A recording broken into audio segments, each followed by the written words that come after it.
the fate. This is the way. Truth is, I am Iron Man. Tells me when you'll love this. Hello, critics, non-critics, and friends. Welcome to the Film Optix podcast, where we take a glance into blockbusters, indie films, and everything in between. I'm your host, Christian, and I'm joined by my partner in film, Devin. And today, we're going to be giving our thoughts and insights on Renfield. And before we begin today's episode, you can listen to our podcast on podcast platforms around the internet. That includes Apple Podcasts, Spotify, Google Podcasts, and more. And if you are a new or seasoned listener to our show, we would love to hear from you guys.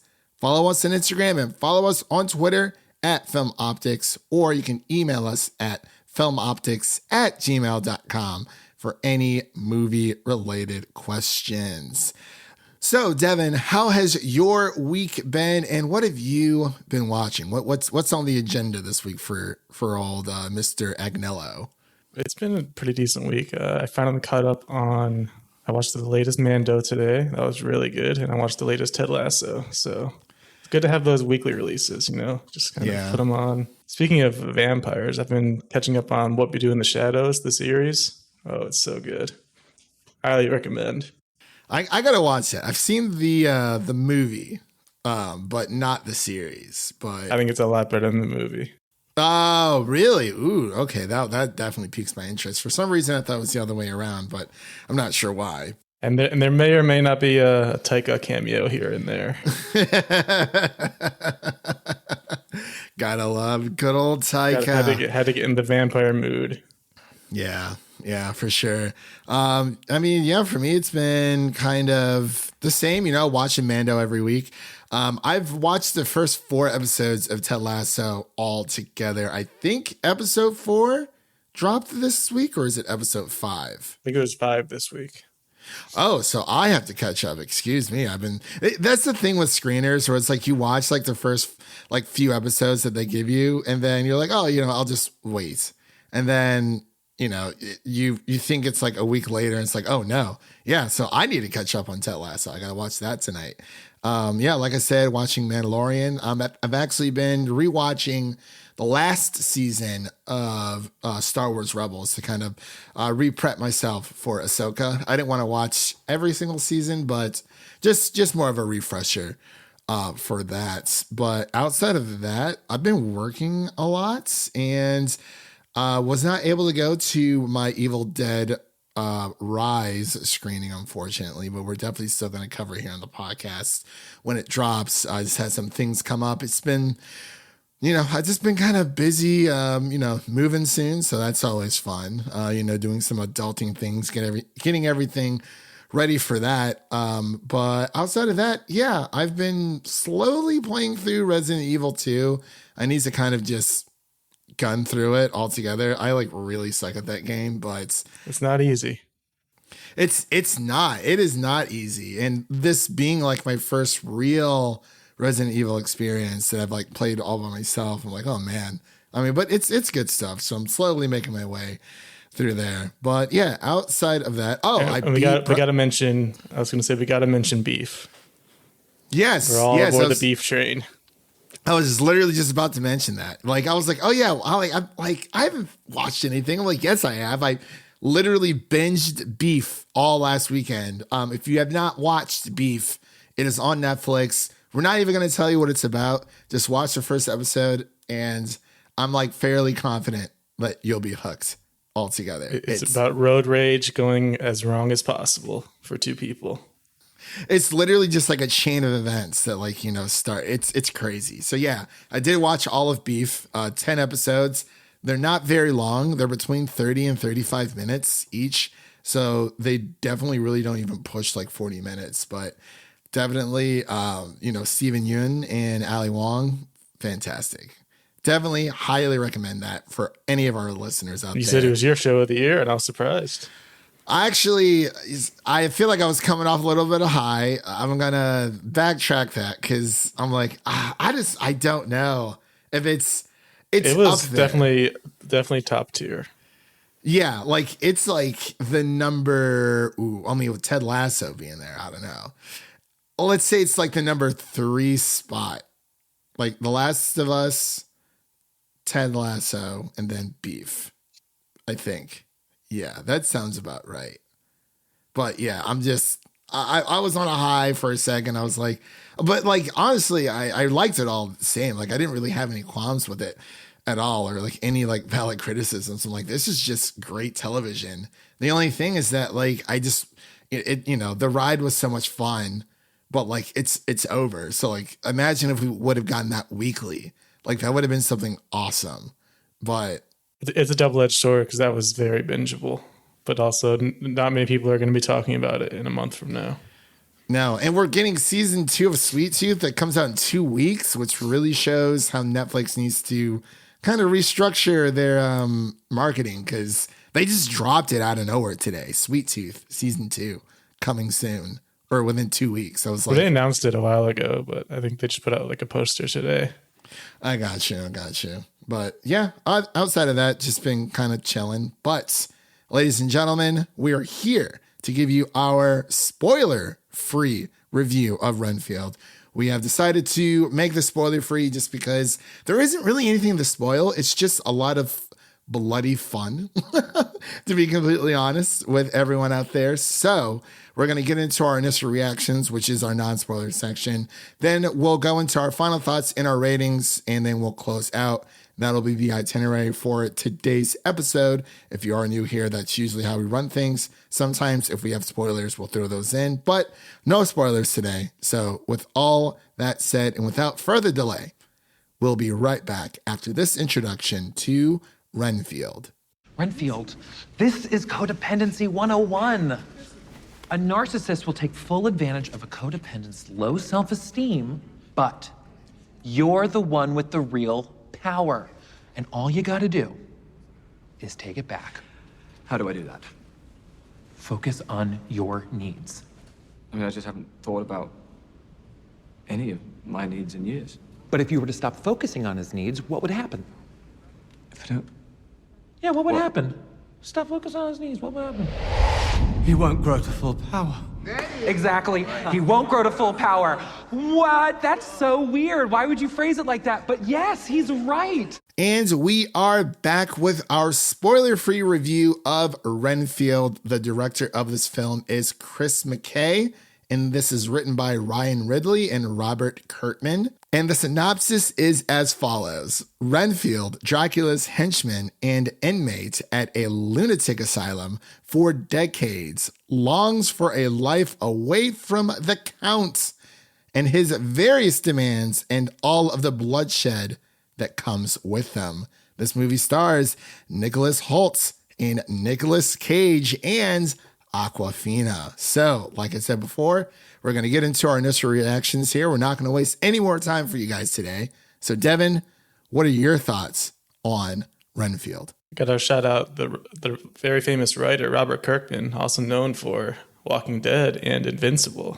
So he's pretty prolific out here in the writing game. And I also wanted to shout out, I think this has been the year for Universal in making the R-rated, bloody, action, gory comedy. Like, they started off hot with Violent Nights at the end of last year. Then they came in really hot this year with Cocaine Bear. Now they're going Renfield. Like, rated R comedy, it's what we need. It almost never fails as far as entertainment value. They might not do amazing at the box office, but when I'm watching an R-rated comedy, it's a good time probably 9 times out of 10. Just because they have so much more freedom to do what they want with the movie and write in whatever they want to write in. And that's what makes this so fun. This whole movie is based around a very crazy, insane Nicolas Cage Dracula, which is just hilarious because he's really just hamming it up. He reminded me of Dr. Evil, just so over the top evil and just going crazy. That's just so entertaining to watch. And Nicolas Hoult's also great as always in this one. And it's just a really fun, bloody time, like you mentioned. Like, there's a lot of blood and gore. There's some really decent action scenes for a movie like this. There's a lot of funny moments, a lot of funny lines. I'd say it's just a creative concept overall. Ben Schwartz is a great villain. Good old Teddy Lobo got the tattooed sleeves and everything. Just a great look. Awkwafina does her job as usual. There's an interesting side plot with her character that I've seen some complaints about, but I didn't really have too many issues with the whole like mafia side plot thing. It just feels like they had some time to fill and they just threw that in there. Other than that, whenever it's Dracula and Renfield on screen, it's a really good time. Whenever there's a fight scene, it's a good time. It's just a quick hour and a half fun movie, rated R. Like, great theater experience, lots of laughs. Not too much to complain about there. Yeah, I agree. And also, I believe you actually left out one of Universal's other crowned jewels this year when it comes to, I guess you can call it horror comedy in a way, or horror sci-fi actually, and that is Megan, because that was distributed by Universal Pictures. So they have been on a huge hot streak when it comes to the horror slash comedy vibes. For me, unfortunately, I was a few minutes late to my showing today. I kind of took it for granted. I was like, oh, you know, it starts at 5. They're not going to start showing until 5:30. I walked in at like 5:25, and it was like, I think I missed like the first maybe 5-ish minutes. It was kind of during like the intro scene, like with the black and white introduction altogether. So I did miss like the very beginning of the movie. I was a little salty about that, but this is definitely something I would easily buy on Blu-ray. If I'm able to get a review copy, I would love to review for the channel. So Universal, if you're listening, wink, wink, nudge, nudge. Anyways, I do agree with Devin. This is a cool hour and 30 minutes. Bloody good time. As I mentioned before, it's just one of those movies where you don't necessarily have to turn your brain off, but this is like pure entertainment, just like Cocaine Bear. It's hilarious. Even though I saw this at like 5:00 on a Thursday evening, there was a few people in my theaters. People were chuckling here and there, but obviously I would imagine watching this with a bunch of people in a theater, it's going to get the crowd hyped up. You know, mine was pretty packed, and there's definitely a lot of laughs going on. And there's a lady in the back that just kept going crazy. Like, whenever something exciting happens, she would just cheer for Renfield, like, you go, boy. That is the kind of energy that we need in a movie theater, seriously. But I will say this time around, you know, everyone had amazing theater proper etiquette in my showing. But yeah, with Nicolas Hoult and Nicolas Cage, I think it seemed like they had a lot of fun with this. This is not a movie that you take super seriously. It's extremely bloody. And honestly, I would say like the fight choreography, and this is cinematography altogether, was done very, very well. Like, there wasn't any strange, like weird cuts or edits, like during the fight scenes. You could totally, pick up everything that was going on. It wasn't like it was all over the place. But this is just one of those, like, if it's kind of like an Adult Swim movie almost, if you kind of want to call it that. Like, this is something fun for you to, like, you know, kick off your Halloween, you know, binge throughout. You know, I know a lot of people do like their yearly Halloween rewatches of like movies and stuff to like get themselves into the spooky mood. But this is just a movie that is wild and over the top as well, but it works. Very over the top. Very campy. Very campy, but it's not like Army of Darkness campy. Like, obviously the writing here is far better, but I mean, it does have that, just, it has that shine where it's like, it's campy, but it's not campy to the point where it's like eye-rolly, cheesy type of campiness, if that makes any sense. But if anyone who has a strong stomach, for anyone who doesn't, excuse me, I would not recommend you to watch this movie. If you don't do well with blood, like, you don't like eating bugs either. Right. If you have any type of like arachnophobia or any fear of bugs whatsoever, I love how over the top this movie is, but it explains the relationship between Renfield and Dracula so well, almost on a deep level, because this is a very toxic relationship between the two characters. And, you know, it's all about Renfield trying to find his own identity, trying to fight back and be his own person after literal ages of being underneath Dracula's thumb. You know, things were fine during the beginning, but then, you know, they start to head a little sour. That's usually how most toxic relationships are, whether they're romantic or just platonic altogether. But I also thought Awkwafina did a great job. You know, she had her emotional journey with trying to, you know, avenge her father, everything happening with her sister. But at the end of the day, I think the real winners here is the AA therapy group people. Because Yeah, they're the main therapy guy was definitely the star of the show at the end there. he really was. It's just a great time. You know, I could talk about it here. Grow to full power. Why would you word it like that? I probably got the most laughs in the theater. And that was in the trailer, and it was, That was in the trailer still too. funny. Yeah, still funny. He was like, why would you phrase it like that? And then they finally see Dracula. He's like, okay, we're clearly dealing with something more than narcissism. And it's just balls to the wall. And, you know, it's nice to see Nicolas Cage kind of back on the big screen between this and The Unbearable Weight of Massive Talents. Just him picking up these super fun, kooky roles and just having a blast and, you know, just having fun on screen. And honestly, that's all I can really ask from Nicolas Cage at this point. But Devin, is there anything else you want to mention in our non-spoiler section before we head into our final thoughts and our ratings? Yeah, there's definitely some good action in here, like we mentioned before. Whenever Renfield powers up, he has to eat a bug or two, which is definitely an interesting quirk. I was curious if that's like in any like novels or any past fiction works where Renfield has that ability, or if they just made it for this movie, because it's definitely an interesting one. He has to just eat bugs and power up. I also just love the idea of familiars and vampires distance. And I love the line at the end with Ben Schwartz's character Teddy, where he goes, "You look," and he snorts a giant like centipede line like it's Coke, and then goes, "You look familiar." That was great. And then there's also a point where there's Dracula Fang like brass knuckles, and that was really, really cool. Yeah, that was pretty sweet. And of course, you know, we've been talking about Nicolas Hoult and Nick Cage here. You know, Ben Schwartz did a great job, you know, playing the antagonist, pseudo villain, if you will. But, you know, it's like if John Ralphio joined the mob, essentially. And have tattoo sleeves. Yeah, and have tattoo sleeves. Very Joker-esque for Jared Leto there. But he did a great job as well, just, you know, playing his part. And, you know, the villains were the villains, but I thought it was, you know, a very compelling story. But let's get into our final thoughts and our ratings here for this episode. I'm going to pass it back over to Devin so he can give his final thoughts and ratings, and I'll give mine, and then we'll close out.